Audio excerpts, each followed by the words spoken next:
How is it going, everyone, and welcome back to another episode of Buddy's House of Horror podcast. I'm going to keep this intro short and sweet because we've got another long one for you guys today. This is actually a live stream that I did over on my official Facebook page a few weeks ago with my good old buddy from high school, Thom Roth, and it was a really great conversation, so instead of listening to me talk about it, we're just going to get right to the show. But I just want to remind you guys, if you haven't subscribed over on YouTube, Apple Podcasts, Spotify, whatever you're listening to this on at, make sure you go ahead and subscribe, and if it lets you leave a rating and a review, make sure you go ahead and do that. As I said, it's a long one, so we're just gonna get right to the show, so without further ado, let's get spooky.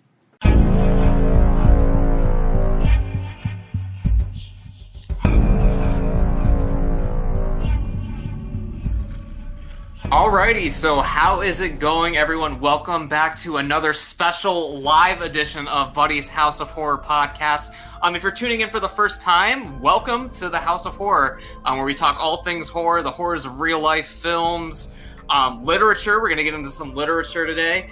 And yeah, if this is your first time joining us, I highly recommend you guys subscribe to the show. And I'm a little uncomfortable doing a live stream. This is my second ever live show. And I guess the trend is just going to be whenever I do a live show, I need to get a real pro with me to do the show with me to make sure I'm not doing too horrible. So I have one of the hosts of 440 and Goal, Ashtabula's premier sports podcast, and good friend of mine. Besides my immediate family, this is probably one of the people I've known the longest in my life. Yeah. We're going on 25 years. It's crazy something like that. Yeah. So it's crazy to think about, but I'm joined with my good buddy Thom Roth today. How's it going, man? Hey, guys. Hey, buddy. I'm doing well, man. How are you? Oh, I'm doing great. Happy to be talking to you. I haven't really spoke to you in a while. I just want to say congratulations on the engagement. I saw Julius just had a child, so congrats on that. He sure did. Yeah.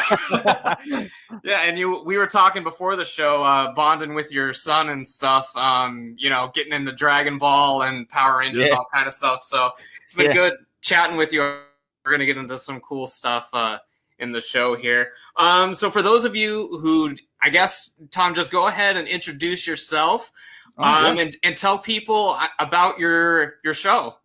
All right, yeah. So my name's Thom Roth. I'm from Ashtabula. I graduated from Lakeside High School in 2007. I am one of the co-hosts of Ashtabula's high school sports program, 440 and Goal. That's me with the man bun right there. I used to have one. I don't anymore. So this is kind of like a vintage fit now. But we kind of started that last March, April.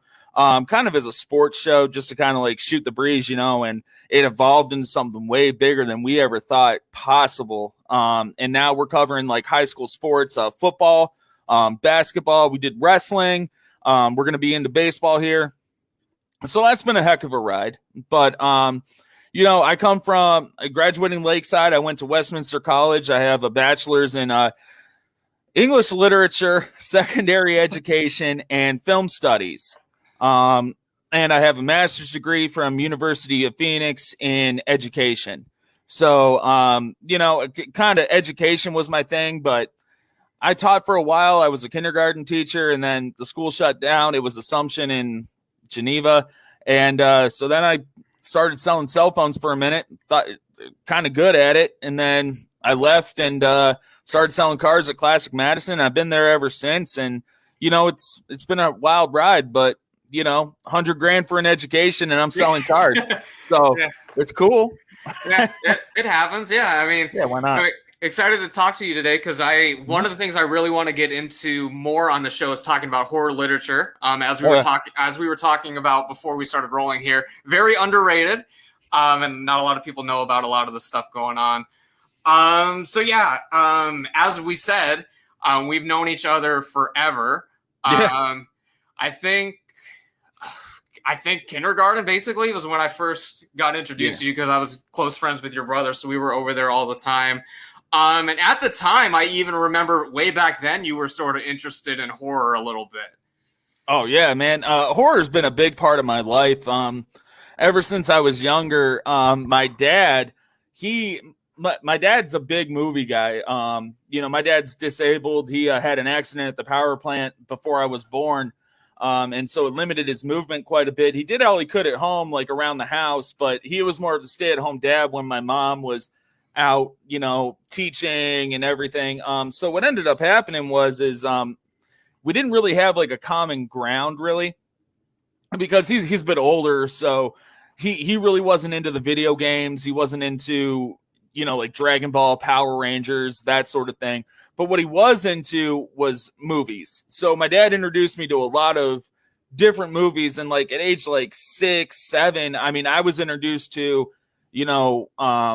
films that probably like kids my age weren't watching necessarily. Right. He was introducing me to stuff like The Hills Have Eyes, Dracula, The Mummy, like the classics, the Bela Lugosi stuff. Right. But then more like Wes Craven, Clive Owen, that kind of thing. And I got to give my dad credit because growing up, you get these iconic films like Halloween, Nightmare on Elm Street, Friday the 13th. And that's kind of like staples, right? It's staples that people love, they've grown up on. But my dad kind of eschewed that notion, and he wanted me to get more into like the lesser known stuff. So a lot of Turner Classic Movies, a lot of, we would go to Blockbuster and we'd rent like these movies that like weren't necessarily like the norm. So, I mean, I was introduced to stuff like The People That Live Under the Stairs. You know what I mean? Like stuff like that, or The Hills Have Eyes. And the first real movie I can say that I was really scared at and really got me interested was The Hills Have Eyes. And that was my first introduction into it. And it really shaped my interest in horror going forward. Because, you had all this supernatural stuff with, Michael Myers and Freddy, Jason, those serial killer type right. things that were supernaturally driven. But The Hills Have Eyes was more like real life, real people horror, man. And that's what I grew up kind of idolizing in a way. Like the directors that could take stuff that was real and make it feasible. What I mean? Like horror feasible. So that's really when I got interested, was around when you and Julius met, was like stuff like The Hills Have Eyes. And then it kind of evolved from there over time. And then getting into college, film studies, I was introduced to, I went to Westminster College, and I got to shout out Dr. Jeff Brissett and Dr. Andrew Reid and Dr. Deborah Mitchell, who really fostered my love of these like real horror type films and gave me recommendations and really shaped, I feel, who I am, not only as a person, but also as a lover of film and how I can analyze it. So, right. Yeah, and I mean, you brought up, even at a young age, you were watching all these stuff, and like, I often think about, like, with my horror roots, a lot of it was rooted with you and your family, strange enough to say, because I remember going over there when I was like 5 years old, and even before we were watching like the horror films, we'd be watching like Treehouse of Horror. I think like the first Treehouse of Horrors I ever watched were at your house, and we would watch like James Bond. Not horror, but like I was seeing like these things that I just wasn't exposed to. Oh yeah. And one thing I did a podcast a couple years ago called My Horror Story, where I talked about how I first became interested in everything spooky. And one of the main things was you guys always had a Halloween party every year. Yeah. I remember those, man. Yeah. Hey, they were fun, man. I feel it's important for parents or like an older sibling or someone to expose you to things that scare you, because if you're not scared, you're not challenged. You know what I mean? Right. And the most important thing about life is evolving and challenging yourself to become better. Well, what better way than to be scared? There's a line from The Office, oddly enough. Robert California, James Spader's character, he says something to the effect of, it's not rewarding if you don't do something that scares you. Right. And I really live my life by that tenet. And I feel that horror films are the thing that can scare you and show you how to conquer these things. And I think that your horror podcast, man, in addition to all the other stuff you do, is fantastic. And I think it's definitely needed because they're like, you have these people like on YouTube that do great job. Their production values there, they got their sponsors, Vitamin Water. Sponsored by Vitamin Water. You know what I mean? Yeah, that's all cool. Like that's dope, man. Like, do your thing. But like the thing is when you have someone on there that's real and can relate stories and can really show the benefits and the and just the intrinsic nature of horror films and horror literature, it makes it all the more real and tangible. And that's the tenet of something great. And you've got that here, man. Oh, thank you. Yeah, I appreciate it. Yeah. I couldn't do it without any of my amazing guests and co-hosts and all that. So yeah, once again, thanks for coming on the show and shooting the breeze with me. Yeah. So, what else can you tell me about sort of your horror roots? Yeah. So, in college, especially, we were tasked with doing, obviously research papers, man, were just huge. And the other thing that was huge was, as a film minor, you had to host film symposiums.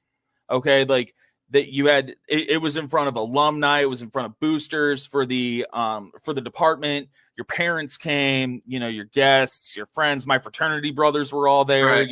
So I had a packed house that night, and Dr. Brissett, who I shouted out earlier, came up to me and he was like, "Tom, listen, it's October. You got to do this to graduate." Because I was a good student in college. I really was, but I was the dude that was partying. You know what I mean? And the professors knew.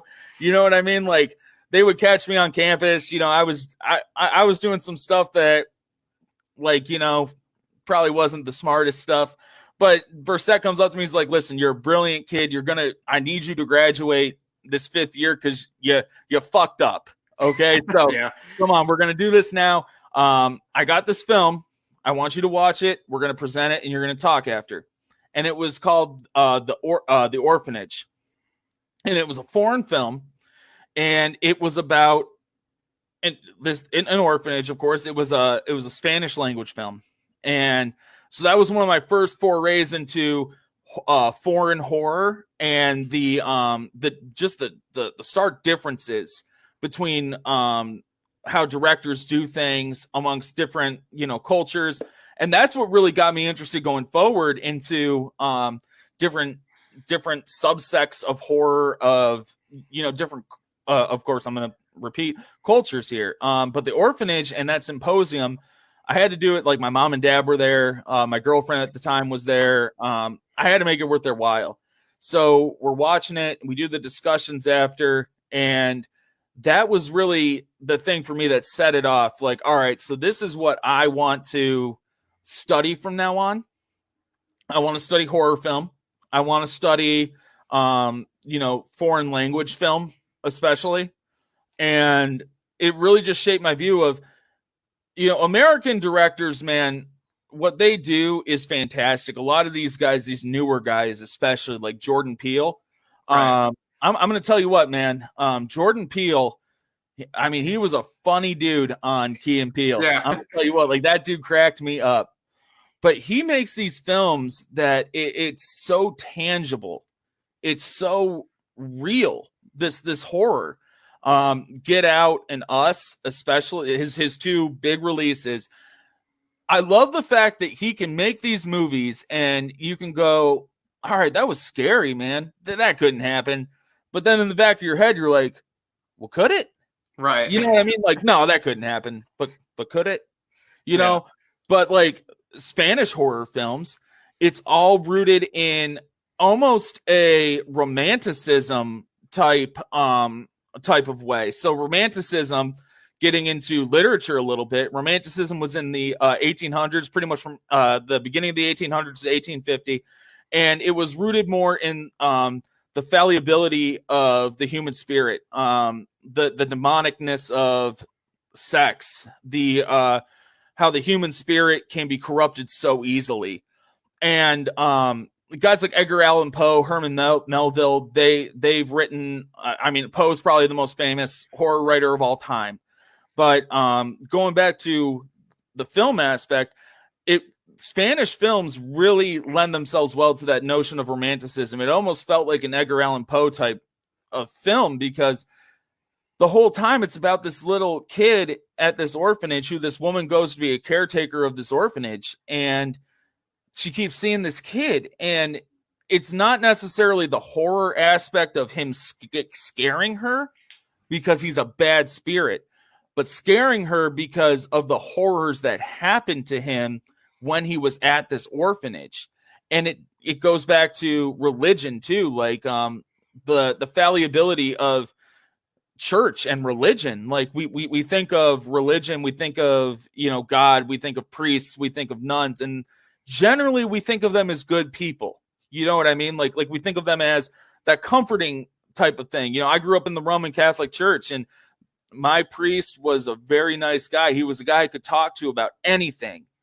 And now you're watching this and you're like, oh my God, this was really like that. Like, they abuse these kids. They hurt them mentally, physically, and emotionally. And the horror wasn't, like I said, the horror wasn't about scaring you because he was a bad spirit, but scaring you because this really happened to him. He was hurt. He was thrown. He was cast aside. And that's really different than horror films in America, I feel. Horror films in America want to scare you. They want to punch you in the mouth, but like the Spanish horror film wanted to punch you in the heart. Right. And I feel like in some of the Spanish films that I've seen, I mean, even like the way that most of them have been shot, right? I mean, you can go back to Dracula in 1931. I mean, you mentioned Bela Lugosi. They shot a Spanish version of Dracula at the same time they were shooting the English version. It was the same script, same sets, same everything. It was literally just translated into Spanish. But just the way that it was shot differently, the things that the director decided to do, it makes it a much superior film than the English version. I mean, it doesn't have Bela Lugosi in it, so it's not as good. Yeah. But as far as like the camera angles, I mean, you can even tell that the Spanish audiences were like more laid back even back then, because I mean, like, the clothing is more revealing in it. I mean, just everything about it is a lot more creative and a lot more like thought-provoking than the original. Like, a lot of people say Todd Browning was like, he forgot he was shooting a film because it's basically shot like a stage play. There's no like movement to it or anything, but like the Spanish directors, even back then, they were doing some special stuff. So, well, and it's crazy too, because you look at it like you look at budgets and you look at production value. You look at the stark contrast between America and Spain back then. America had the burgeoning Hollywood industry that was signing people like Judy Garland was signed. She could only do stuff, I think it was like with MGM or something like that. Yeah. Mm-hmm. And they just doped her up on opioids, and that was cool, I guess. But they had all this money to be able to like shoot these grandiose films, and they were able to do so much because they had these budgets. But like Spanish film back then, they probably didn't have all the money that Hollywood had, so they had to manipulate cameras. They had to be a little bit more lax with their clothing to create that sense of wonderment and horror. If you notice, like a lot, and especially like in The Orphanage and going back to the Dracula, the one thing we learned in film, when you're filming someone, the one take, if it's dead on, they want you to have that connection with that person, right? Like you want to make a connection. But especially in Spanish film, they're making cuts, man. Like, they're making a cut here, and then you notice them like here and under. They wanted to create that sense of anxiety because you can't connect with that person at that point. It's not like you and me talking, where like if I'm talking to you right now, I'm creating a connection with you.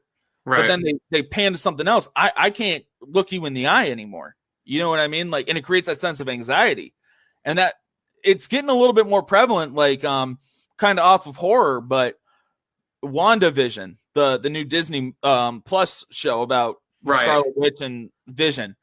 This most recent episode, I had anxiety the entire time.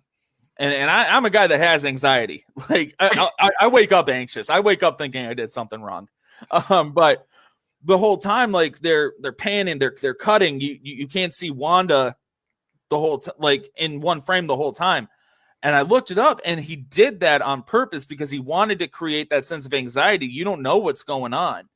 And I feel that Spanish film, a lot of European directors have done that forever because they want to create that sense of uneasiness.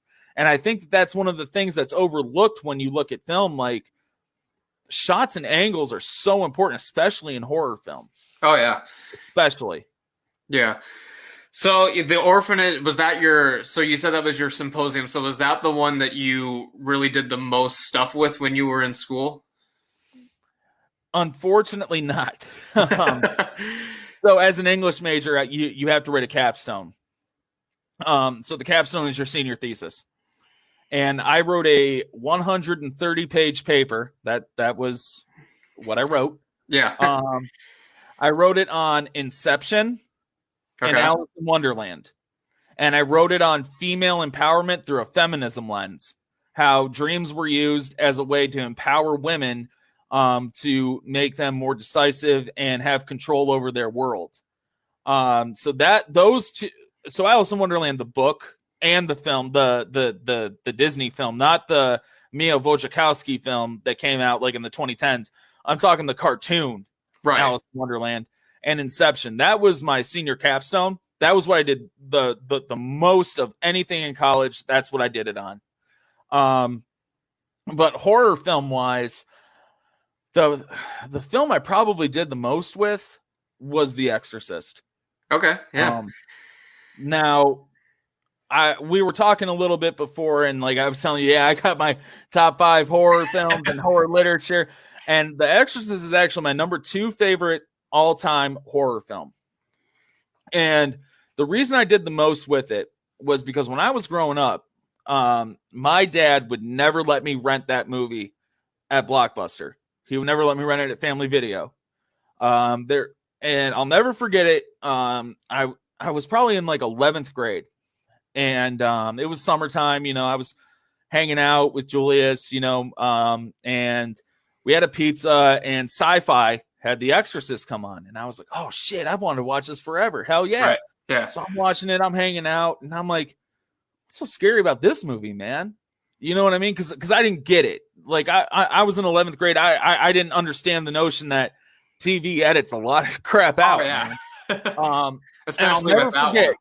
Yes. I'll never forget my dad walked by because he was going to the bathroom or something. And he checked in like normal. And he looked at the TV and my dad, I mean, you remember my dad, he was a loud guy. Oh yeah. But he looked at me and he was like, what the fuck are you doing watching this movie? And he was serious. Yeah. Like stone cold serious. And I was like, oh, it's on TV. It's just The Exorcist. He was like, turn it off. And so I did, and I didn't get it. Whatever. Well, about a year later, it came on TV again. My dad was somewhere with his buddies. They were doing something. And I was like, oh shit, it's time I'm getting The Exorcist. I'm about to watch this. And it was great. I mean, it was a good film. Fantastic. And I was like, all right, I'm done. Like, I've seen it. Accomplished. Scary. It scared me. Whatever. Well, I moved into my frat house between freshman and sophomore year of college. And I'm sitting there, and me and my buddies, we go to the beer store, and Family Video's on the way back. And I was like, yeah, I'm like, let's stop at Family Video. There's only like 4 of us living at the house at the time because it was summertime. The Exorcist is there. I was like, oh, dude, that was a dope movie. I'm gonna watch that again. So I pop it in the TV, and no joke, man, probably like 45 minutes in, I was like, this ain't the same movie. Oh yeah. I was petrified. I mean, at this point, I'm pretty much a grown man. I'm 20 years old. Like, I'd seen some stuff. And I was like, that really scared me.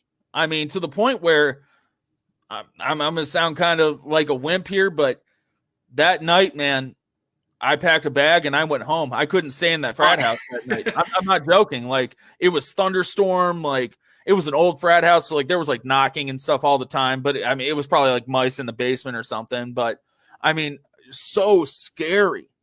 And so that year, I'm doing stuff, and that's when I really started to do analysis between what you see, your perception of something when you're a kid, and your perception of it when you have experience. Right. And that movie was a jump. I literally probably wrote about 6 papers on The Exorcist at that point. And the things that they did to that poor girl when they were making that movie, you know what I mean? Yeah, and she still won't talk about it. Oh my dude. Yeah. Crazy stuff that they did to her. Yeah, and it's crazy that because she still won't talk about it today. Like when people ask her about it, she won't talk about it. No, man. And it's a hallmark of a good film, though. The Exorcist, for all the flack it gets, for all the, some scenes might have not been necessary, people say, and I can kind of agree, and I'm sure anyone who's seen it can kind of see where I'm going with that. But I would argue that anytime a director puts something in a film, especially back then, they're not operating like we are today, man. Like with a Marvel movie, for instance, like they have hundreds of millions of dollars for a budget. They can do whatever the hell they want. You know what I mean? They can put in whatever. But back then, Hollywood wasn't as big as it is right now. Even if you adjust for inflation, that kind of thing, it doesn't even touch what a mid-budget film would be. So he had to be very deliberate when he made that film, and I would argue everything he put in there was for a reason. And I mean, it's just one of the best horror movies. Really shaped my my love for horror, because I realized that there is a place for supernatural horror in the film world, and The Exorcist, in my opinion, is a landmark. And it's one of those movies I don't think you can remake, and I don't think ever should be remade. Well, they're doing it. Son of a bitch, really? Next year? Oh yeah, next year, allegedly. Right. So allegedly. I don't know if it's a remake or if it's one of those loose reboots or whatever that they're doing, where it's sort of a quasi sequel but not really. But yeah, it's been announced and everything. But it's just sort of crazy that because you watched it on TV and then you watched it just a couple years later, and just there was such a massive difference in the experience. Yeah, dude. And the thing is when you're younger, you feel invincible. Right? Like nothing can shake you. Nothing, you're in 11th, 12th grade. What's there to be afraid of? You know what I mean? I got mom and dad in the other room. It's fine. But when you're in college and you've been through some things, you realize the fragility of life, and you realize how influences can affect you, who the people you surround yourself with can be a detriment or a stepping stone in your life. And The Exorcist really reminded me really spoke to me at that point, because it was I'm letting some things influence me that I might not even be cognizant of. And I'm not going to get possessed by a demon or anything, hopefully. Right. Yeah, but hopefully. At that time, it's kind of this is an innocent little girl, man. Because at that point, I was working with kids a lot because I was an education minor. And I saw a lot of little girls, like a lot of little guys, and how innocent they were.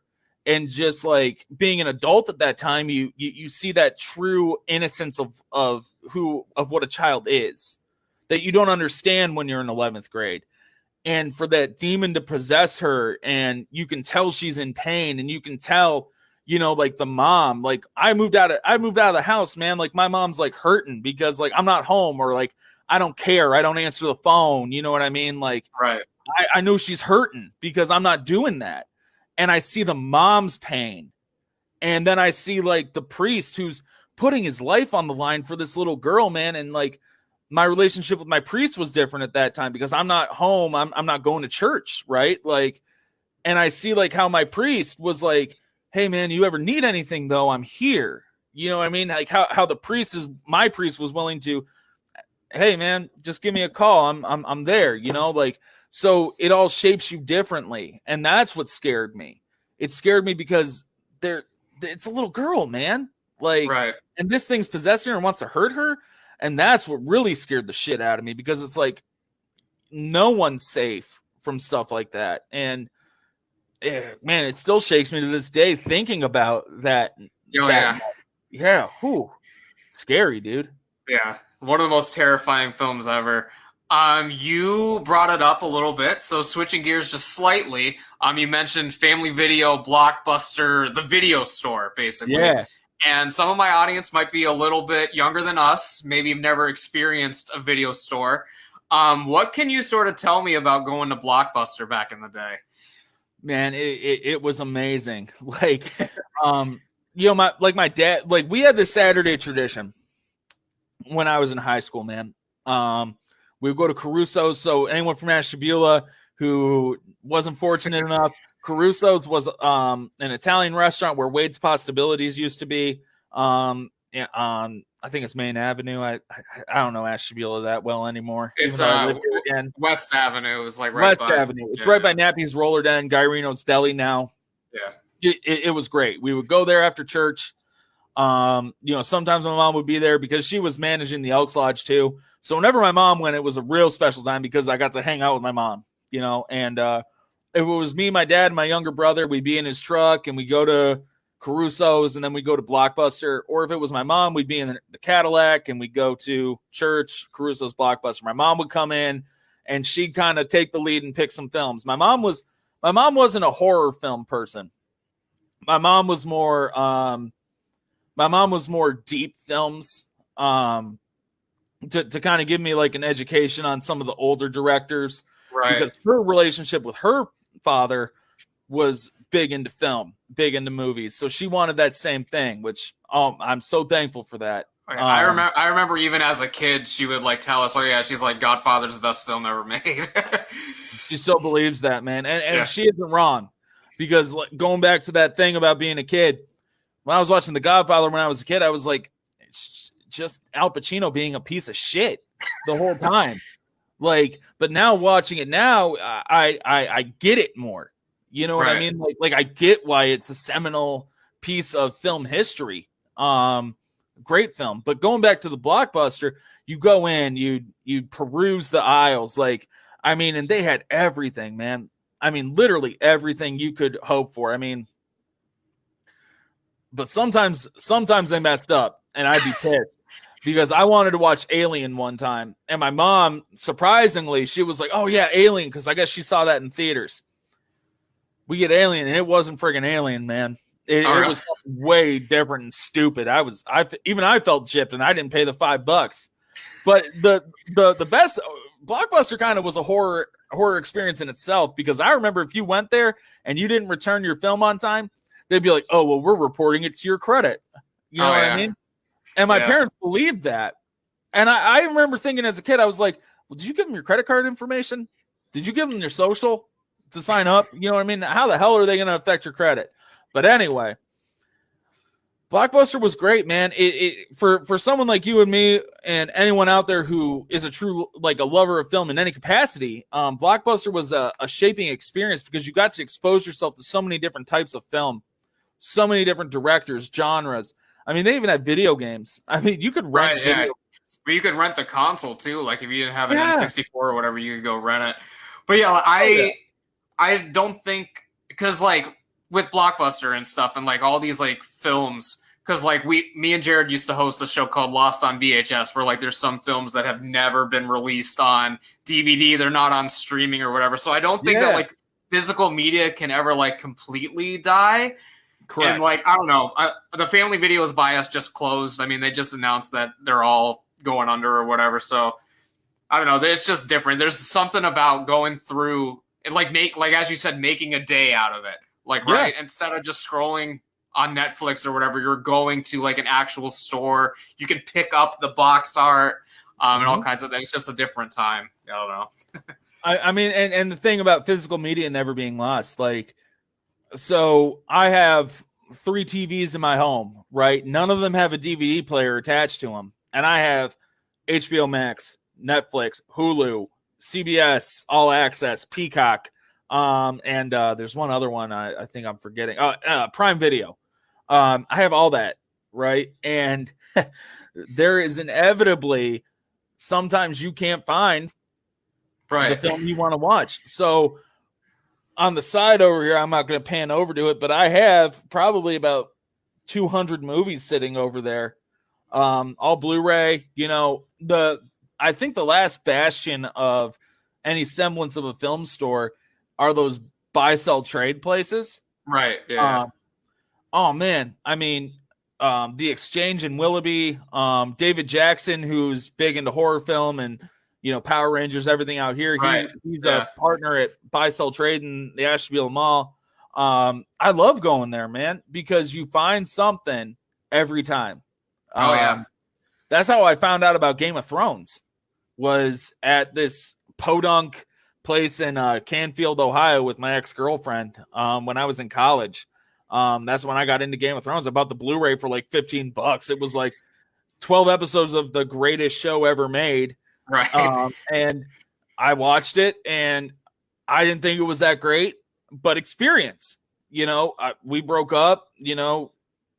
Years later, I'm with my fiance, our beautiful son, and one night, my boss, oddly enough, at the car dealership, he's like, "Listen, man, watch Game of Thrones." And me and my fiance, we look at each other at the first episode. We're like, "That was horse shit."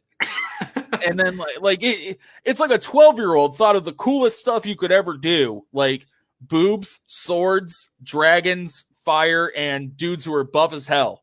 You know what I mean? And then the second episode comes, and we look at each other, and we're like, we got time for like 2 more tonight. Why the hell not? Yeah. You know what I mean?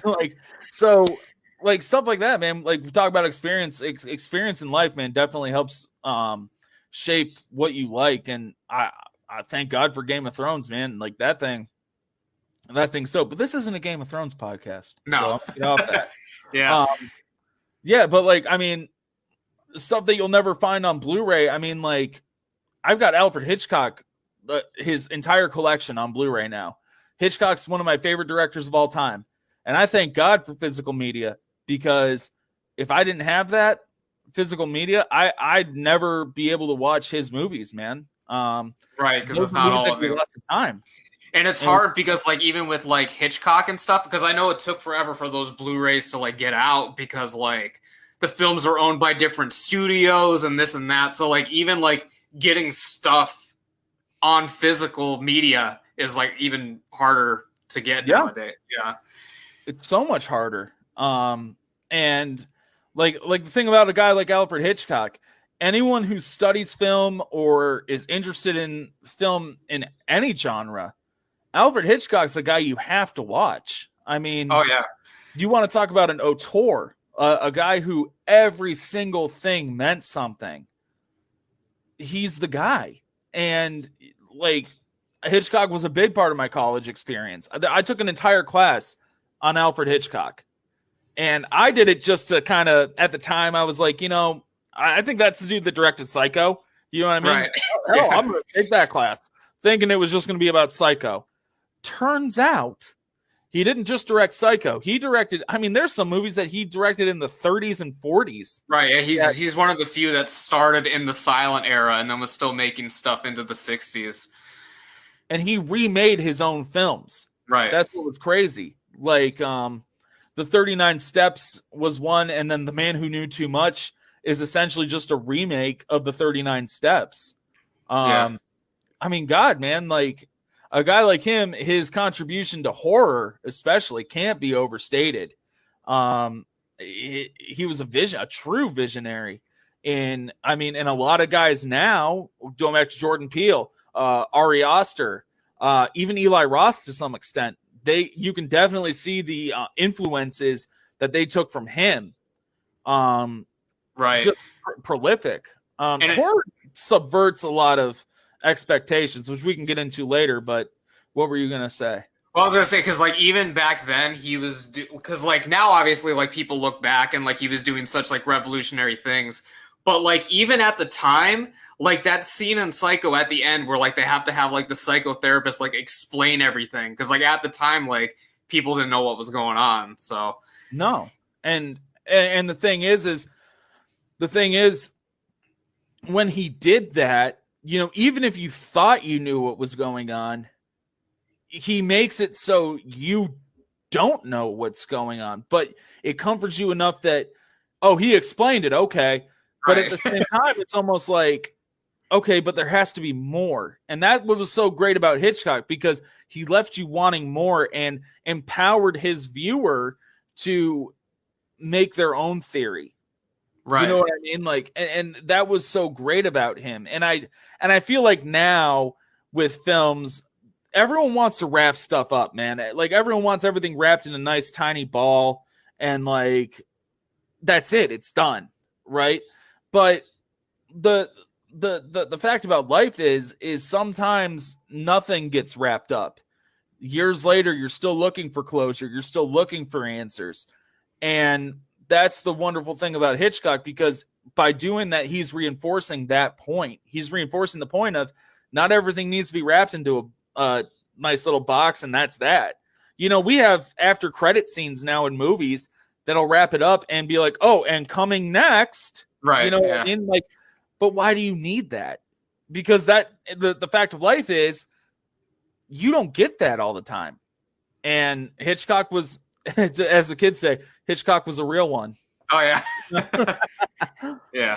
So we talked about in high school, you were going to the video store and stuff like that. And we were, of course, hanging out at the time and all that. And then you go to college and you decide to pursue English. So what sort of led to that decision, and what were some, because we've been hinting at some of the underrated horror in literature. So what made you want to pursue the English path, and what are some of the things people should be checking out? All right. So English is kind of one of those things where if you don't love it, if you don't eat, sleep, and breathe books, it's not going to be worth your time.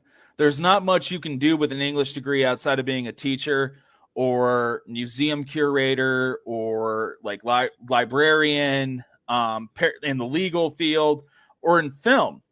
And my ultimate goal in life was to be an English teacher. That's what I wanted to be. My mother was a teacher, and I was surrounded my entire life. Even my dad, my dad wasn't a guy who, was going to rock the world with like this in-depth analysis on something. But my dad was the type of person who always wanted to investigate. He always wanted to get the answer and explain it to people and make it tangible for me, because I was more of like an academic type kid. My younger brother, I mean, knew him. He wasn't that way. He was more hands-on. He was more like, I'm a football player, or I'm into BMX. I'm into this kind of thing. And that's cool. I love my younger brother, man. That's the path that he wanted to go down. But my thing, I saw how my dad wanted to do things in life, and I saw my mom's love for teaching, and we had a really deep relationship about books, and that stemmed from my grandfather on my mother's side. He loved books, and growing up, man, I always was reading. We had a 5th grade teacher who I think you had, Todd Tolino. Oh yeah. And one of the biggest influences in my life was him. And when I was in 5th grade, he pulled me aside one day and he gave me a book. And he said, you're going to read this and you're going to write a report on it. And, my best friend in high school, or since kindergarten, were Tim Berg and Dave Clemens. And Dave, to this day, we're like brothers. And I remember asking them, I was like, hey, Mr. Tolino, what book is he having you read? And they were like, we ain't reading a damn book. Right. And then I was like, all right. So years later, it resonated with me that he knew I was kind of meant to do something with books or education. And getting into college, I didn't know what I wanted to do, but I knew I wanted to affect people's lives. And the best way to do that was affecting someone's life in the way I was affected by, like Tolino, was books. And so there isn't a genre of book that I gravitate to. I like all types. The Hobbit, anything Tolkien, C.S. Lewis. My favorite book ever isn't even a book. It's an epic poem by John Milton called Paradise Lost. And it's about Lucifer's fall from heaven. And I actually have a whole sleeve tattoo through here. And it's literally scenes from that book going all the way down. And so literature kind of is just ingrained in me. And I took this class called the Gothic. And I had to read all these different books, man. And I actually have a top 5 in terms of books, horror books that I've read. And I gravitate more toward the mental health aspect of horror, right. which is a little different. People want to be scared when they read something, right? But like some people are different. Some people want to be scared by the slasher. Some people want to be scared by the monster. I'm more interested in the horrors of your mind. The monster isn't always Michael Myers. The monster is the thing that you conjure in your head. So I'm someone who lives with anxiety and depression, and I think that's why it resonates with me, because I'm guilty of it. I conjure these things in my head sometimes it's a monster sometimes, you know what I mean? But that monster is self-doubt, or that monster is someone telling you that you're crazy when you're not, or someone making you think, like we've all had like that relationship where, oh, well, you're lying. You know what I mean? Like, but I'm not lying. And then you feel persecuted and crazy because of it, right? Or someone doesn't understand. Gaslighting. Yeah. Someone doesn't understand what you're going through, so they make up something to make you feel like you're in the wrong. And the best example of that is my favorite horror novel of all time, and it's by Charlotte Perkins Gilman, and it's a short story. It's called The Yellow Wallpaper. And The Yellow Wallpaper is about a woman. She's in the countryside. She's a younger woman, probably in her 20s. And her husband doesn't know what's wrong with her. And the malady essentially is she's depressed. And the doctor comes in and they're like, oh, well, fresh air and this, it'll be great for her. But she has yellow wallpaper in her room that has a repeating pattern. And over time, she begins to see things in the wallpaper. And that doesn't sound scary, right? But what it is it's that repetition. It's that reinforcement of what she's seeing and the terror that she feels trapped in her own mind, but also trapped in this room, right? So it's a perfect example, in my opinion, of that feeling of being trapped, which is scary in and of itself. But what's scarier than being trapped in your mind when no one else can see what you see, but you know it's there? You know what I'm saying? Right, yeah. So Charlotte Perkins Gilman, a big proponent of female empowerment and mental health, creates this novella about just that, man. And something as inconsequential as wallpaper. I mean, like behind me here, I have a wooden wall, right? And it's a repeating pattern of, slots.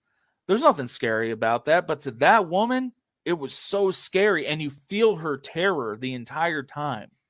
Right. And that's the hallmark of what horror literature can do, because the onus is on the reader to feel that pain, to feel that fright.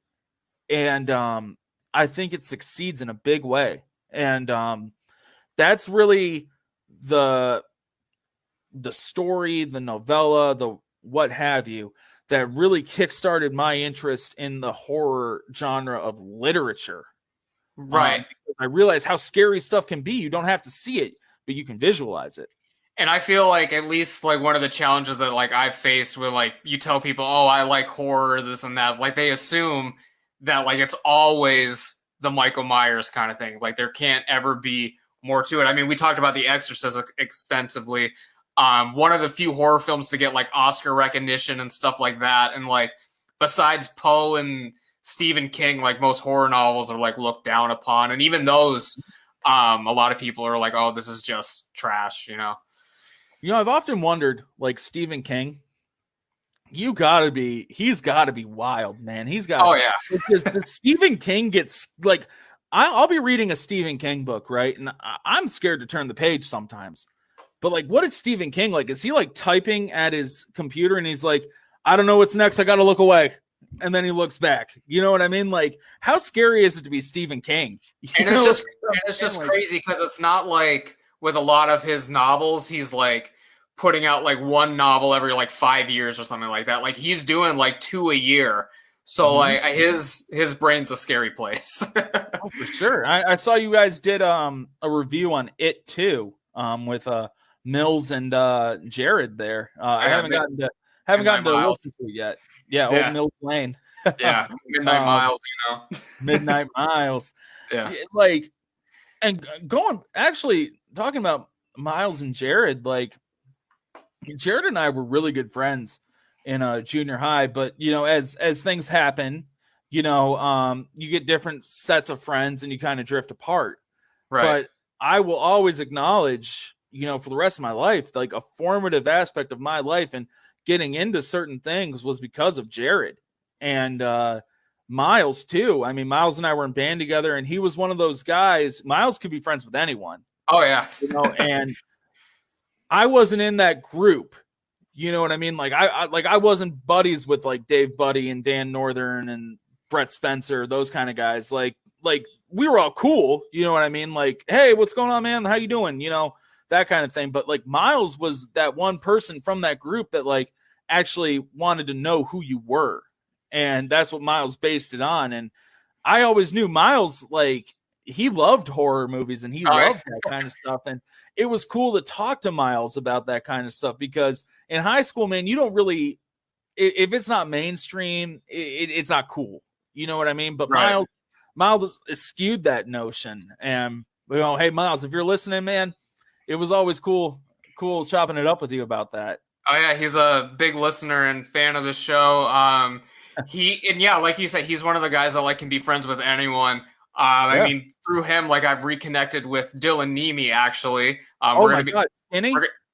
So we're gonna be doing some stuff coming up. So yeah, Miles, he's friends with everyone, man. And yeah, so Miles was actually the reason Dylan Nemi and I became friends towards the end of high school.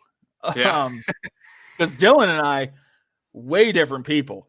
You know what I mean? And it turned out that Dylan and I weren't that different, and like we liked the same things. We liked film. Actually, it was crazy. I was just thinking about this like 2 days ago, actually. Juno was on TV. And I remember going to see Juno when I was home on Christmas break from college. And Dylan was at that showing, and we reunited for a minute. That was pretty cool. Yeah, I remember we all had a computer class together. Like you were seniors and I was a freshman, but that's when I first. Yeah, so I sat by Dylan and Jordan Rutz and Stitch. I sat by Sam Urich. Yeah. Oh man, yeah, I remember that. Yeah. But yeah, man. Just in terms of horror literature, I mean, like, there's so many good books. Rosemary's Baby is actually my second favorite horror novel of all time. Wrote Rosemary's Baby. Mm-hmm. That's a terrifying novel and a terrifying film. It's actually my sixth favorite horror film of all time. Really? I like the book more than I like the film. But Rosemary's Baby definitely shows how you don't know a person. You know what I mean? Like you don't know people. You might think you know your significant other. You don't know the people, your neighbors. You don't know their intent. And Rosemary's Baby really showed that. And I think it was a formative piece for me in college, because you're with all these people. You live in a dorm. Yeah. You live in an apartment. You live in a frat house. And they're all your boys. They're all your buddies. Like the girls you hang out with. All these people, but do you know them? You know Right. what I mean? And that satanic overtone, dude. Have you read Rosemary's Baby? I have not read it. No, I've seen the film, but It's fantastic. I recommend it. so as like a book guy, like have you often found that the books are always better than the films, or like has there been like some films that have been better than the book? It's a tough one. Because So I know it's the popular thing to say, oh, the book's better, the book's better, the book's better. Like, is Yeah. that always the case, or? not always, not always, and I'm going to extrapolate on that here. So Rosemary's Baby. So Roman Polanski directed Rosemary's Baby. Roman Polanski, great author, great director. But R11 was able to create such a surreal imagery in that book, and especially some sequences that happen in the book felt so surreal that you felt disconnected but also connected at the same time. When it was Rosemary's Baby, the film, it was almost like some of those scenes with Mia Farrow.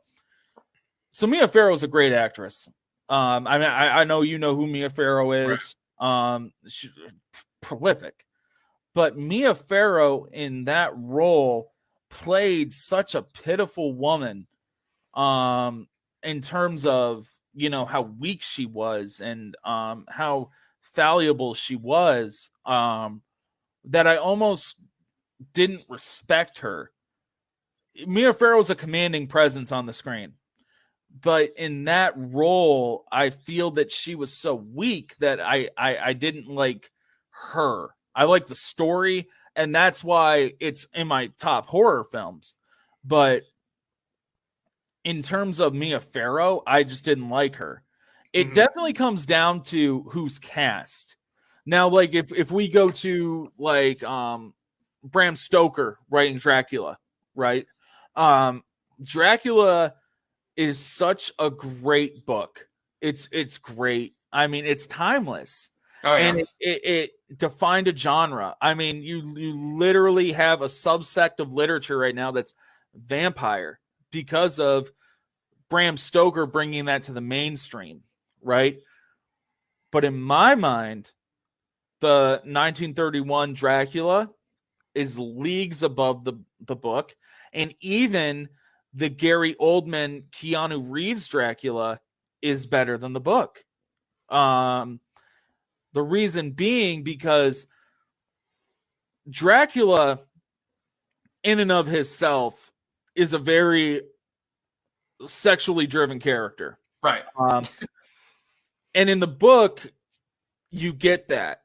But in the films, the film conveys that much better.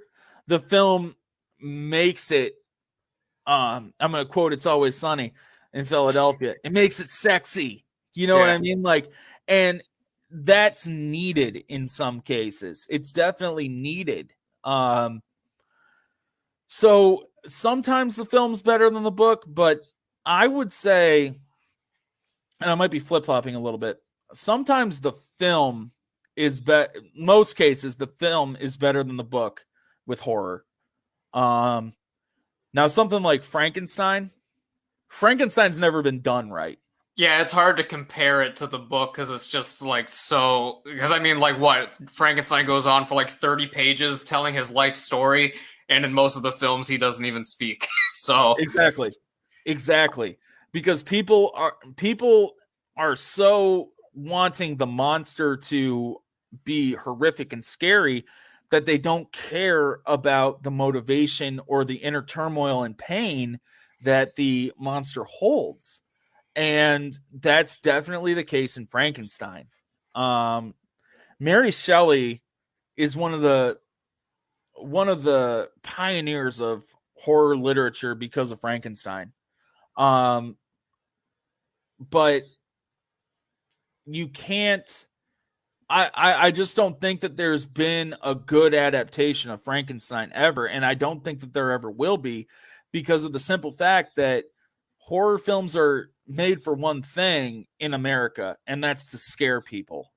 You want to go and you want to be scared. they don't care about the exposition of the monster. Like even with Michael Myers, like Michael Myers, you get his backstory, but what do you remember the most? You remember him going and trying to kill Jamie Lee Curtis. Right. I mean, that's what you get. And it's almost like the more you know about their backstory, and this is like the disadvantage with film, like the more you know about the backstory, the less scary it is. Correct. But it's the opposite with literature, I feel. Definitely the opposite with literature. And one of my other favorite horror novels of all time is it's kind of got a cult following. It's called The House of Leaves by Mark Danielski. And it's not necessarily scary, but it's terrifying. Because you have, I mean, this dude, he wrote a book, and at the bottom of the page has footnotes about stuff going on. And then those footnotes have footnotes. Oh, and it gives you a sense of anxiety as you're reading it because it's subverting your expectation of what is going to happen in a flow of a story. Because what do we know about books? Books are, it's linear. You turn the page, right? And this, you can't just turn the page. You have to read his intent every time. And it's anxiety inducing. And it's very scary because it's this house that's like, let's say it's big on the outside, but it's super tiny on the inside, or it's tiny on the outside and big on the inside. And like rooms lead to nowhere, or like one room you walk in and immediately the ceiling, the clearing is like to your knees, even though it's a full size door. You know what I mean? Like it's utterly terrifying. And I can't even explain this book. I'm sorry for even bringing it up because I'm not doing it justice. If you really want to read something, any viewer out there that's going to terrify you, Mark Danielski's House of Leaves is just wild. Yeah, it sounds crazy. Yeah. It's sort of because, like, as you were explaining, like the footnote thing, I don't know if you're familiar with the game Eternal Darkness on GameCube, but it's I've heard of it. Like during the game, it like intentionally tries to like fuck with your mind. Oh, like it'll say like, "Oh, your save file's been corrupted." It'll like randomly like go to like the GameCube like startup screen. So like it's a horror game, but they also do like it's called like the insanity features, and it reminded me of like that with like the footnotes just getting like bigger and bigger like on the book. Yeah. That's horror games, man. Those are getting wild too. Yeah. Jesus Christ. Yeah. Like, I mean, and now you've got stuff like Oculus, right? Or PlayStation VR, and they make them even scarier. Like 2-3 years ago, Julius really wanted Resident Evil. He wanted that Resident Evil Biohazard for Christmas. Right. And so Megan and I, we told my mom, hey, Julius wants this. Go ahead and get it for him, because we had already gotten him something. And mom was like, okay, well, I'm at GameStop and I'm just messing around, and I see the PlayStation VR and it was on sale. So I get it for him because I read Resident Evil Biohazard is compatible. And I was like, how dope would that be? So Julius leaves to go upstairs. He was living with my parents at the time. He goes upstairs and it's probably like 3:00. And all of a sudden, I hear something smash onto the ground from upstairs. I'm like, what the fuck? And I hear Julius, oh my God, no. And like he's screaming. And I run upstairs because I thought maybe something happened to him. Like he's diabetic. So maybe like he went to some diabetes. He's got this VR on and he's like, dude, like, no way, man. No way. Like, and he didn't play it in VR since. Oh, really? So video games are even becoming that conduit for horror now. Yeah. Yeah, and they just released the trailer for the next Resident Evil, so excited to get that if I can ever get my hands on a PS5. So, oh man, that's your problem. You got to get an Xbox, brother. You can't get either of them right now. I got my Xbox the day it came out. I was one of the fortunate few that was able to pre-order it, and let me tell you, man, Xbox is dog shit. There isn't one game exclusive for it. I ended up buying a golf game, and I spent $500 on a system to play golf that I could play on my Xbox One. Right. Like, God in heaven. But anyway, I digress. I'm just going to finish up real quick here with my horror literature, and we can extrapolate. Number 4 is an Edgar Allan Poe short story, actually. It's called The Fall of the House of Usher. Mm-hmm. And it's about this guy who lives in his mansion, and his buddy comes to visit him because he heard like he's not doing too hot, and he goes there and he keeps saying Lenore, and Lenore was a loved one of the man living in the home, and he ends up seeing her ghost, and this ghost just, it's not hurting him, it's not attacking him, but this anguish that he feels from this unresolved from the unresolved things that they had in life coming to him, and the house ends up cracking in half and falling down into him. Right. The symbolism was so heavy in that. And again, going back to that mental health aspect, the mental health, like I said, the mental health horror is something that I'm very interested in and have always been a proponent of, because mental health is a horror in and of itself, and that really kickstarted it for me too, like researching my own struggles and like kind of coming to grips with stuff with myself.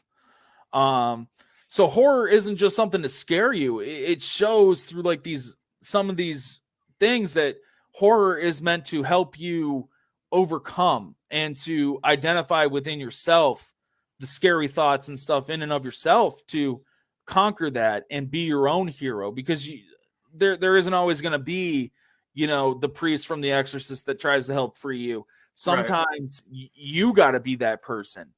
And that the gentleman that goes to help his friend is that person. And like sometimes we just need that friend, like my buddy Dave. I don't know if you remember Dave Clemens, but him and I best friends our whole life. And sometimes, you feel like stuff's falling in yourself, and, going back and reading that, sometimes it's like, well, Dave has been that person for me, when things have been crumbling and down on top of me and unresolved shit. Like, he's been that guy that's come to visit me and be like, hey, my guy, you all good? Like, sometimes that's what you need. You don't need the big, strong, like, hero to come in and beat the shit out of the bad guy to save the day, because realistically, Captain America doesn't exist right now. You know what I mean? God only knows what our government's going to do to make a super soldier. Like, Spider-Man isn't real, but your friends are. And that's always resonated with me. And my final favorite horror novel of all time was The Heart-Shaped Box by Joe Hill, who's actually Stephen King's son, who's been writing his own horror novels. And Heart-Shaped Box is just one of those new age horror novels that really fucks with you. It really does. It I don't even know how to describe it really. It makes the untangible tangible.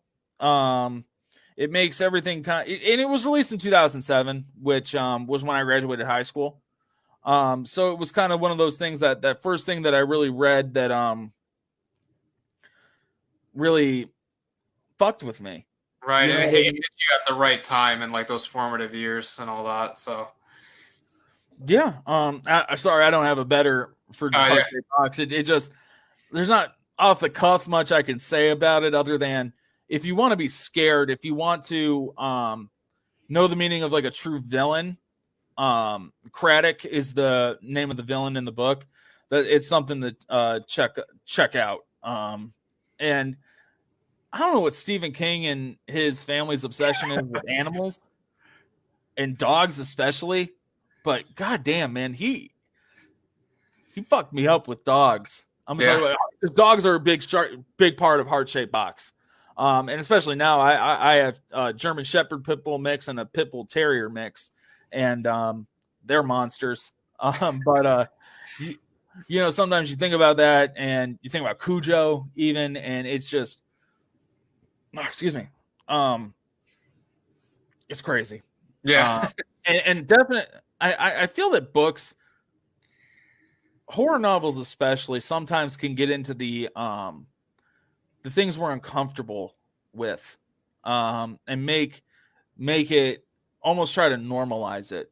Mhm. Whereas Joe Hill takes the stuff that is fucked up for the sake of being fucked up and shows how that trauma can help those who were the victim of that trauma become stronger from it. And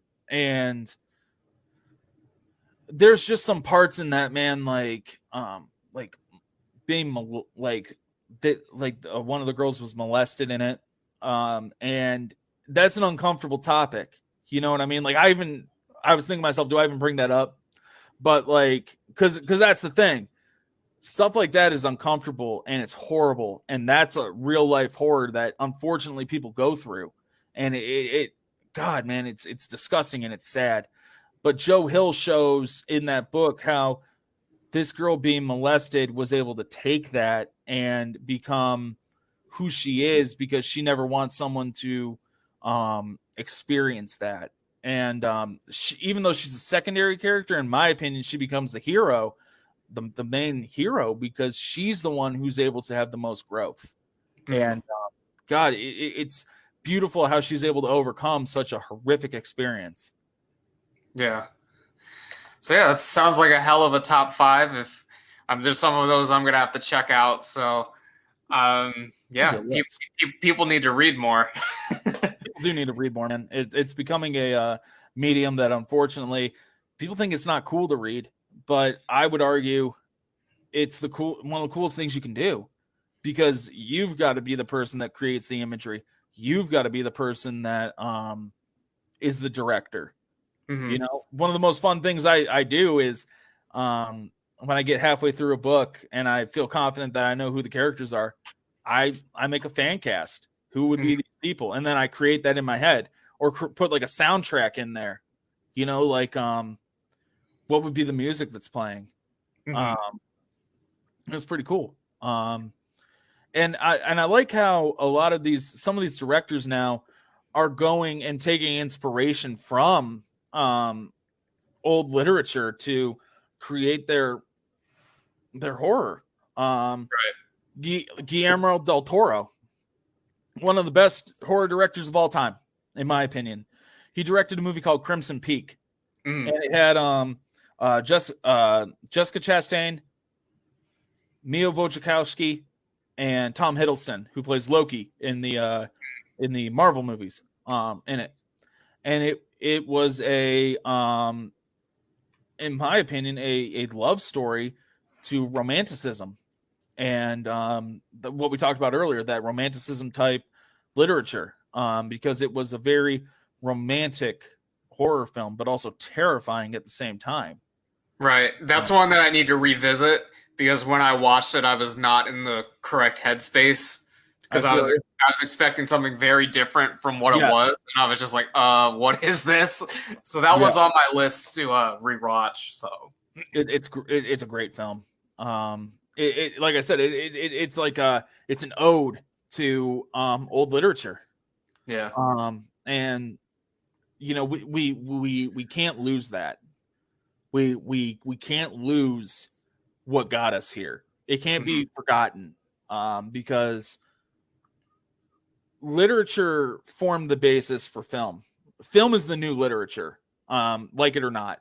I don't like it. There are still prolific authors out there who are doing the damn thing. But film is becoming that new medium that people consume, where it used to be, books. But guys like Guillermo del Toro really bring it back and inspired me even to go back and revisit some of these old horror novels. And it was great, man. Like even, and a lot of people are doing it now too with like Netflix. They just had that Haunting of Hill House and its sequel, right? Yeah. its sequel is actually based on, and I forget the name of the series, but it was a remake of a book called Turn of the Screw, which was a very scary book. And Right. I told some of my friends about it, some of my friends from college and stuff, and I mean, they went and read it, and they were like, "Dude, like that was scarier than the TV show." You know what I mean? Like, because you have to make it in your head. Yeah. The Haunting of Hill House is interesting because it's had 2 film adaptations and the series, and they're just all like so different. I mean, the first 2 films, they're sort of the same.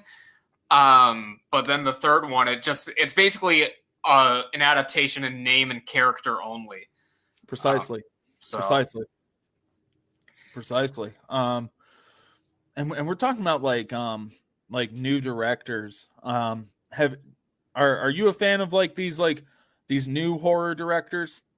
Guys like Peele and Astor. So I'm 50-50 with Astor. I liked Hereditary. I was not a fan of Midsommar. It's not it's not the worst thing ever. It was just, I don't know, it's a little too I feel like he was speaking down a little too much to his audience in that one. So it's funny that you say that, because my podcast partner, Sam Torres, he made this big long post on Facebook, and he watched it the other night, and he said that Midsommar is for people who say they have a slice of raised yeast with peanut and butter reduction off of a pulverized grape infusion. And when it's really a peanut butter sandwich. Right. And I mean, I was pissed when I heard that. I was like, what the hell are you talking about, Sam? So I went back and watched it. And I'll tell you what, that movie was fucked up. But I see what he was saying, and I see what you're saying. Ari Aster is one of those people that almost talks down to his audience in some instances. And I feel when you're a horror director, you can't talk down to your audience. You're not Alfred Hitchcock at this point in your career. Alfred Hitchcock earned that right. Some directors earn the right. You know what I mean? Some directors will earn that right over the time. It's kind of like a sports reference here, because I'm a sports guy. So you got a guy like LeBron James, right? Who I'm not a fan of. But I'm just gonna throw it out here. So LeBron James, when we were growing up, you know, he was the guy, right? He was Cleveland Cavs, yeah, he's great. And then over time, you're kind of seeing him, and he's like, oh well, I want out of Cleveland, I want this, I want that. Well, why? You haven't done anything. And then he goes to Miami, he wins some championships, he comes back to Cleveland, wins us a title, and now he's in LA, and he's doing whatever the hell he wants. But he earned that right. You know what I mean? Because he's at the top of his field. He paid his dues. He did great things. Like Alfred Hitchcock paid his dues initially, became great, and then was able to talk down to his audience a little bit. But Ari Aster, in my opinion, hasn't earned that right yet. And it's going to get there. Yeah, and I mean, it's one thing to be like artsy or whatever. Like, I don't have a problem with that. But it's just like, I felt personally he was trying to say something much more like grandiose than what he was saying. Because I mean, the movie's been done before. I mean, there's literally, I mean, it's a remake of Wicker Man essentially. Yeah. And I mean, like, I don't know. There's things about it that I like. I think the best thing about the film is actually before they even leave, where the opening segment or whatever, that's the strongest portion of the film. And then since then, it's like, oh, there's a lot of sitting around talking, and then they have the shock value moments where, I don't know, I just wasn't a fan of it. Well, and the thing is, too, is I think the one thing that worked in that movie, horror films especially, like to use the trope of the, and novels use the trope of the unreliable narrator. So, like The Telltale Heart by Edgar Allan Poe starts it off with, I'm not crazy. Right. You know what I mean? So he's trying to convince you, I'm not crazy. Take my account seriously. But if you look in Midsommar, when that chick drops shrooms, man. Like, and you know, personally, I'm not one of those people. that indulges in that kind of thing. But I just know from some of my buddies or stuff I've seen that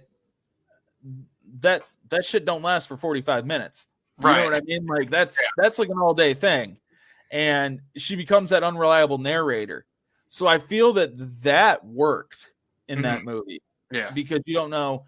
And there was definitely a tinge of white supremacy / white privilege in there. That horror films, I feel now, it's becoming much more prevalent in those in some of these movies. And it really became prevalent towards the end. But sometimes I feel that horror directors try to do too much. And like you said, artsy. And I feel he was being artsy for the sake of being artsy.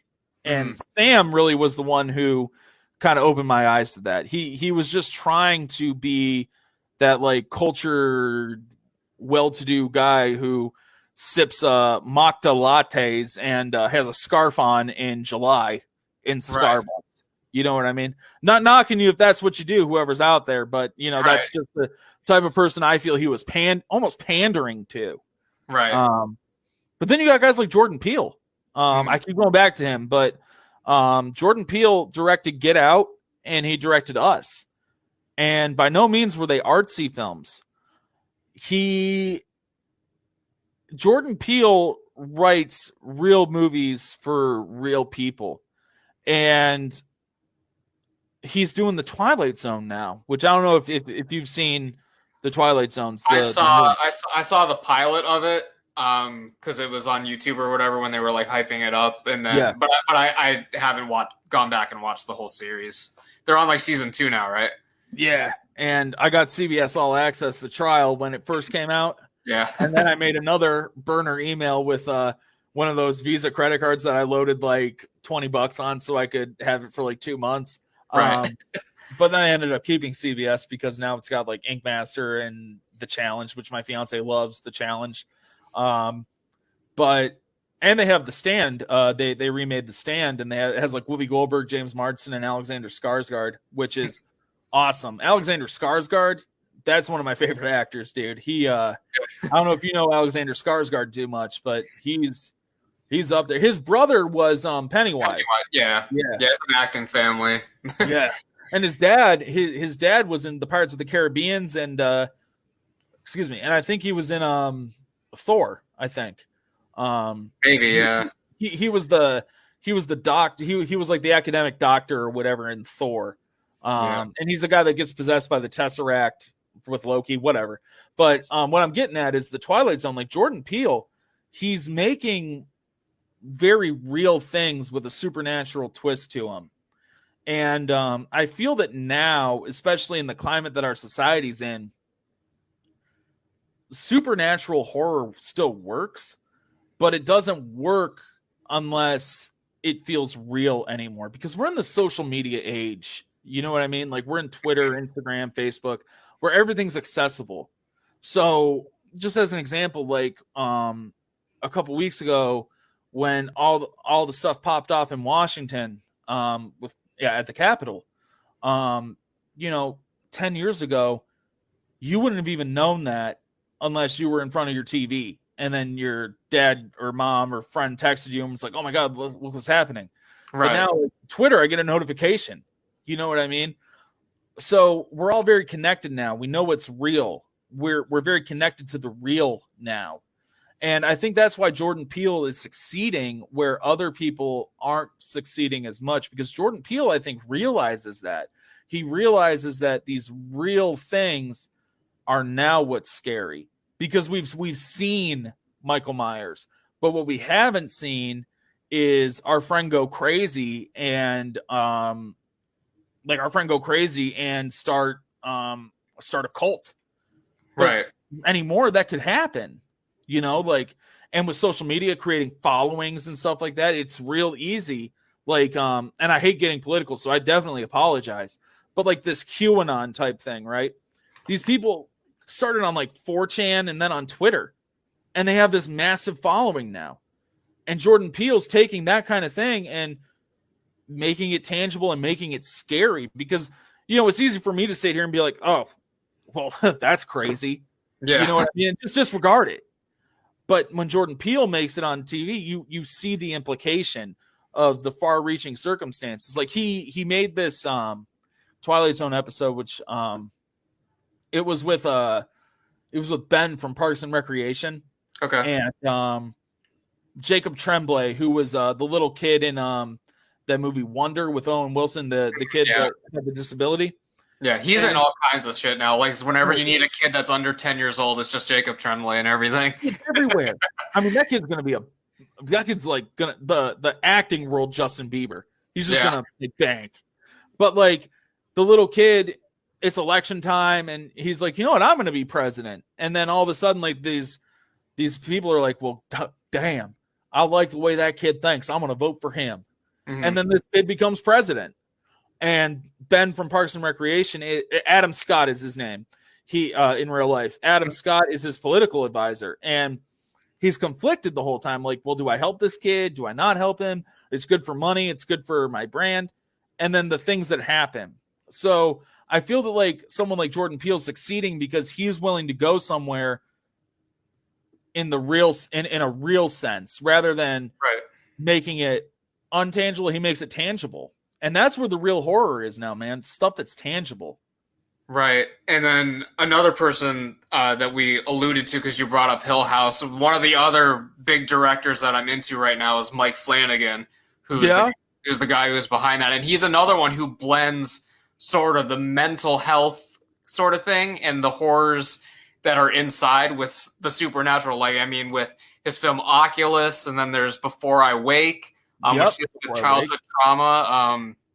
So I think he's one of the most underrated directors right now, because I mean, people know his stuff, but he's not like a household name like a Jordan Peele or an Ari Aster or whatever. So, and he will be. That's the thing. Like, a lot of these guys are starting with like TV or Netflix. Like, so Ryan Murphy, okay, American Horror Story.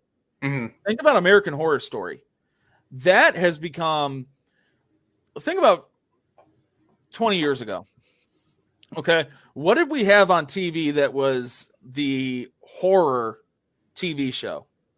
Because I can't think of one. Can you? It was all reruns. I mean, Twilight Zone was on the time. I mean, Tales from the Crypt and stuff like that. But even then, that was 80s. Like, as far as like the 90s and stuff, I mean, nothing that really stuck. And sort of like because like American Horror Story is like an anthology kind of thing. I mean, like you had like Buffy and stuff like that, but like that's sort of a different like vibe. Absolutely. And like American Horror Story, a guy like Ryan Murphy, who directs so many different things, man. Ryan Murphy is by no means a horror director. Ryan Murphy did he did that one show about the drag queens on FX. He did a couple other like he did Whatever Happened to Baby Jane, the Susan Sarandon, Jessica Lange series on FX. He did oh man, he did something else. Shit, I can't even remember, but it was with Sam Rockwell, which was more like a period piece about an actor and an actress.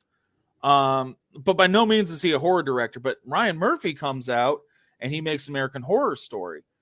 And so I was a fifth year in college. So that's the time, like my classes were over. You know what I mean? Like I did my capstone. I did my senior thesis. I had one more semester left, man. And it was just a big party. You know what I mean? And Wednesday nights at my frat house were party nights. And instead of going out, my roommate and I, we stayed in and we watched American Horror Story. And that was my first foray into horror TV. And we talked about the mental health, like Mike Flanagan with Carla Gugino's character in Hill House. She had the mental health issues, which exacerbated the story into what it was. Ryan Murphy takes themes of like infidelity or, Jessica Lange's daughter had Down syndrome in the show, and the treatment of the daughter in the first season. And then the second season, Asylum, the horrors of mental asylums in the 40s something you don't even think about. You know what I mean? Because how far has science and medicine come? You know, but you watch that, and it wasn't even a horror series at the heart of it. It was more of a period piece on how those patients were treated. It was almost like a horror version of One Flew Over the Cuckoo's Nest. That shit was wild. And then he made witches cool to me. Like, witches are lame to me. Like, witches, my favorite witch is the Wicked Witch of the West. And it was just because she was hokey. But made witches cool. Like, we have these directors now that are coming out that aren't necessarily horror directors that are making scary shit, man. Yeah. And it's very thought-provoking. And anthology-wise, what's cool about Ryan Murphy is he utilizes the same actors in every season. He makes it like a troupe, kind of like a play, like William Shakespeare when he would put his plays on. He would utilize the same people to do his plays, and it's an ode, it's a love song to that. It's super cool what they're doing now, man. Horror is making a big comeback in a great way. Oh yeah, yeah. There's a lot of good stuff coming out. Of course, there's always a lot of bad stuff as well, but you know, people overlook the good stuff. You alluded to this early on, so sort of as we wind down here, you have your top 5 favorite horror films of all time. Oh yeah. So let's dive on in. So we're gonna start. So I have 6. All right, yeah. I could. So I'm gonna start at number 6. All right. Rosemary's Baby. Even though I said that, you know, I didn't like the film as much as I liked the book, it was still petrifying because of those like surreal scenes and that theme of not being able to trust anyone around you. And Roman Polanski directed so many great movies. My favorite of his is Splendor in the Grass, which is a mental health movie about a girl's sexual repression in the 40s and 50s, and how she goes crazy from it. Which isn't a horror movie at all. It wasn't a horror movie, but it was still one of those psychological type thrillers. And he directs another psychological thriller that actually was a horror movie in Rosemary's Baby, and really made it, you know, one of the best films in the horror genre. In my opinion, it's not as good as the book, but it's still worth a check out. Then number 5 is The Legend of Hellhouse. Legend of Hellhouse. It was super cool because it was like, you know, the guy, he calls like these different people in and, you know, hey, this house is haunted. We got to figure out why it's haunted. I got a medium. I've got a psychic. I've got like a scientist here. We're going to figure this out. And then at the end of the movie, everything goes haywire because it's like, well, wait, this isn't a haunted house. But then it turns out that it is. And like the power people have over people, even in death. Sometimes death isn't it, you know, like it still has that, someone might still have that influence over you or over a place and your preconceived notions of stuff. And that's really what was great about that film. And then I love the end when like it's that old school 1920s, like Nosferatu, like those like title cards that would come up that like had like the dialogue, but it shows like at the end, like, you know, and then this happened and then this happened, you know, thank you too. I thought that was cool. Number 4, The Ritual, which is kind of like Midsummer, which is kind of like The Wicker Man. It's the same concept, but it's these guys, they're at a bachelor party and they got to get to this other part of the countryside. So they go through the woods and this being, this Norse god starts following them and messing with them. And someone breaks their leg, of course, because like, you know, running is hard. You know, in every horror movie, running's hard, and someone inevitably breaks their leg, but like his femur goes through his goddamn leg somehow. I don't know. It looked like he just tripped over a root to me, but it's very well done. That was one because it's on Netflix or whatever. Right? Oh yeah. Great movie. Because it was just like, all right, it's on Netflix or whatever. It's like I'll just put it on. I didn't think anything of it, and like it gets started real strong. I mean, the dude's like responsible for his friend's death, and they're going on this pilgrimage to, because that's what he wanted to do. He wanted to go on this walk or whatever. And then the creature is, well, I don't want to give anything away, but the creature is, but it's very, very, very well done. It was like, that was like 2018, I think, one of the better films that year. So yes. Number 3, is Dead of Night. And I've seen this. all right, so Dead of Night is like a 50s movie. It was black and white. And I saw it, actually. It's one of the more recent movies I've seen, but it quickly became, obviously, a top 3. I saw it maybe like 5-6 years ago, Halloween night. I'm done for the night. I go in. I'm still living with my parents at the time. I turn on Turner Classic Movies, and this movie's on.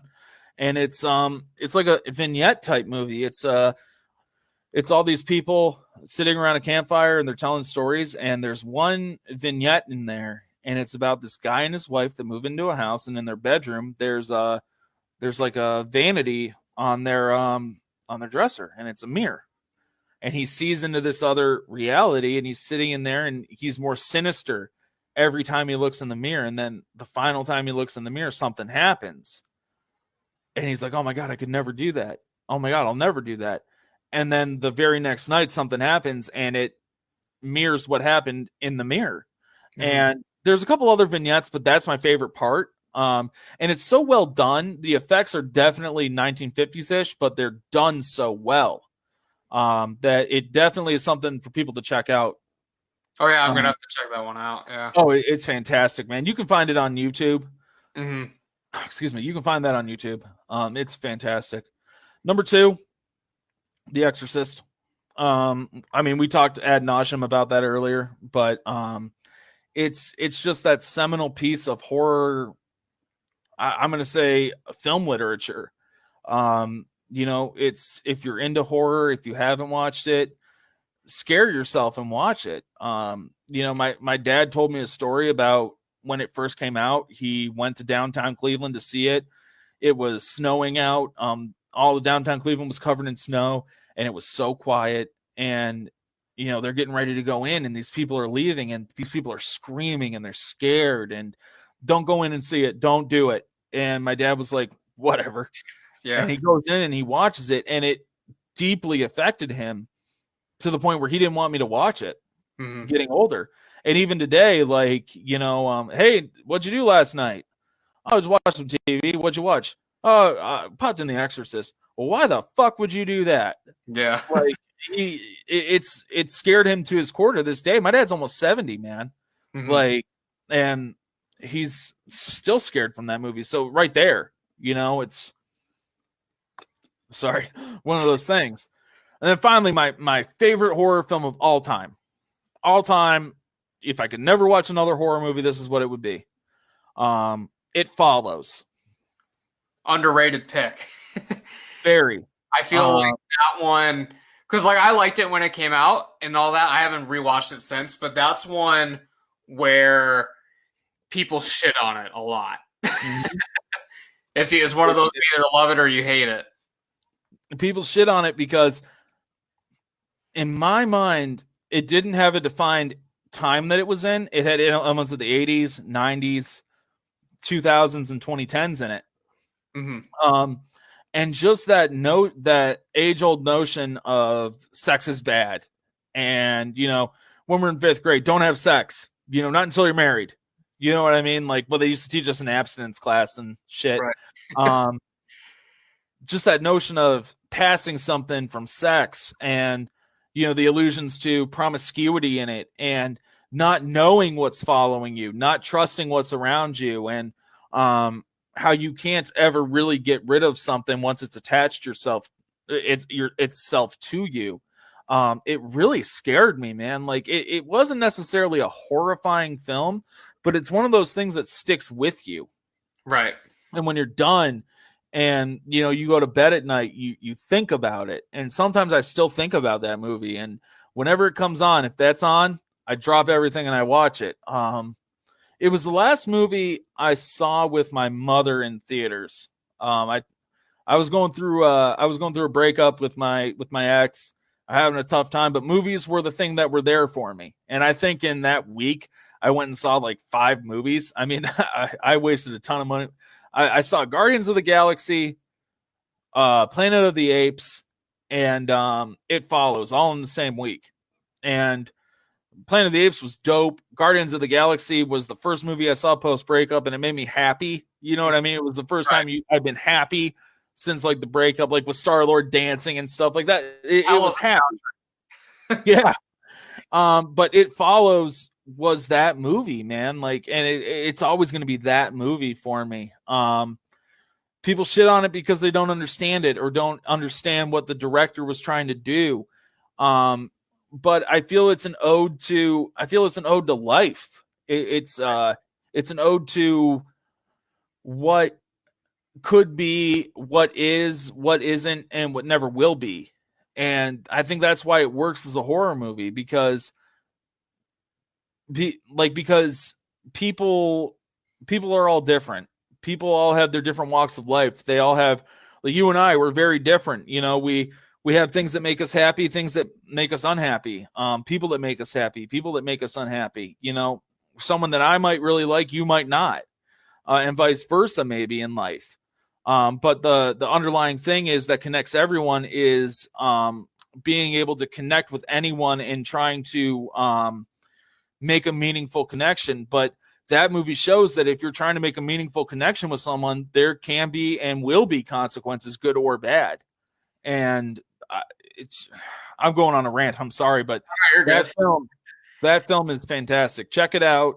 It's amazing. But that's my favorite horror movie of all time. Yeah, a couple years ago I did like my top 10 modern horror, and that was somewhere in the 10. I don't remember exactly where I placed it. I also love how it was shot. Like, because like I'm a big fan of the 80s stuff. I mean, I'm wearing an Evil Dead 2 shirt right now. Oh, nice. Big fan, and I guess, yeah, Evil Dead 2, very similar to It Follows in terms of like the camera work. I mean, you've got like the scene where she's strapped to the wheelchair, but it's like the camera's like right on her and they're moving all around and stuff. It's just like ripped straight out of like a Sam Raimi film, basically. Like, I don't know. I love Sam Raimi, fantastic horror director. Yeah. He did Evil Dead, and now what's interesting about Sam Raimi is Sam Raimi went and did Spider-Man, right? Tobey Maguire, which dog shit movie. I'm sorry. That's a topic for another time, probably. And I'd love to debate that with you sometime, but I hated Tobey Maguire because I'm like 14 years old seeing that, and I'm like, isn't this motherfucker like 40? Like, you know what I mean? Like, that ain't believable. Andrew Garfield, for my money, the best Spider-Man. I love Tom Holland, but Andrew Garfield is it for me. But what I'm getting at is Sam Raimi now is about to direct Doctor Strange in the Multiverse of Madness. Right. And I can't help but think, like, Doctor Strange would really work as a horror movie. Oh, yeah. Oh, God. And superhero movies are getting into that horror genre now. I mean, you have the New Mutants came out, which was atrocious. Spoiler alert, atrocious. Yeah, I figure if you're going to delay it for like 3 or 4 years, it must not be that great. And then there was that superhero or Superman horror movie, or whatever it was. Brightburn. Yeah, Brightburn. Oh my God, that movie was petrifying because, like, we think about Superman, right? Superman's the force of good, and we've never, when you're growing up, you never question, well, what if Superman got pissed one day? What if Superman wasn't a good guy? You know what I mean? And I think that did a fantastic job. I think there should be more horror superhero films because that would be awesome. Yeah.